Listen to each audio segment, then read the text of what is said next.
Okay, today's review, I'm here in South Philadelphia at 5th and Wolf, the L&M Variety store.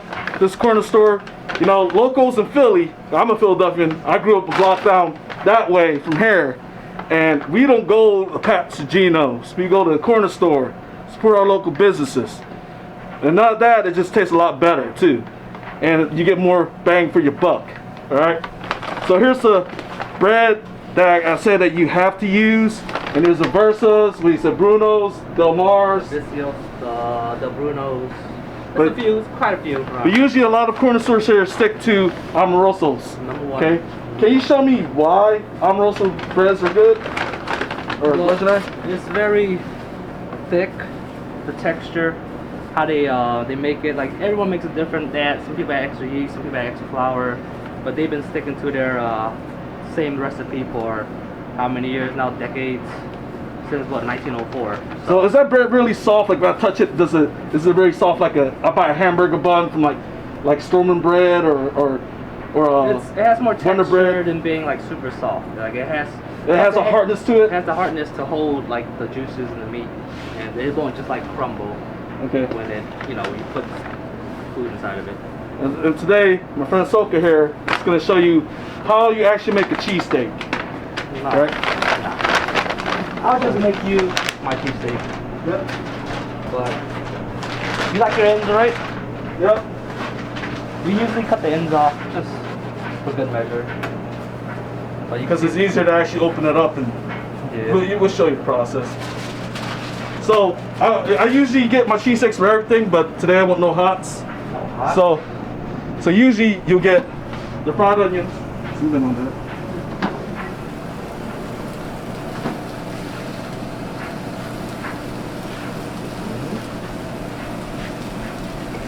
A little bit of oil.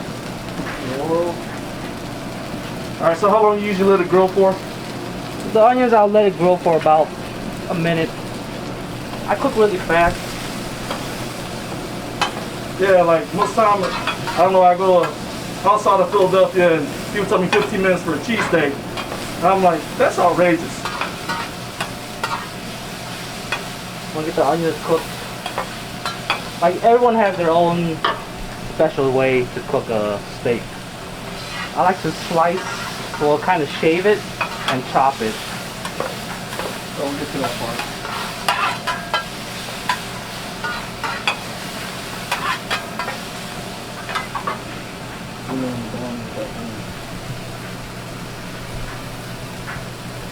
Okay, show us the cheesesteak pattern you're using.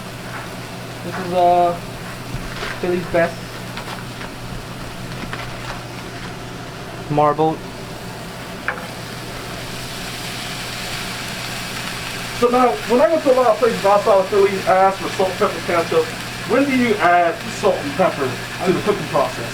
In the process of cooking? I'll do it like, what I do is, you'll see as I'm cooking, I like to shave it, I'll chop it down like halfway, mix it all in, then I'll add in the salt and pepper. And then I'll mix it all up, let it, merge, let it melt in. Yeah.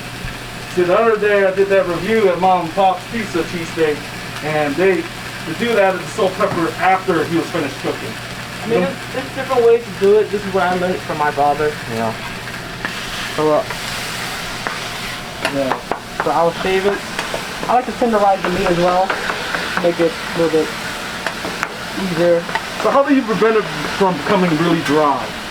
Well, it depends on how you cook it. I do heat spots. Like you see all this grease and broth coming out. This is what I do. Here I'm ready to chop. Ready to mix.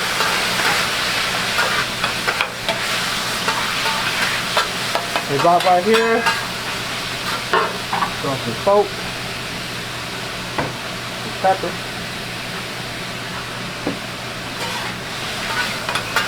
And it has the steam coming out. It still has a lot of water content. But as you can see, the meat's already pretty much done. And you don't want to cook it fully.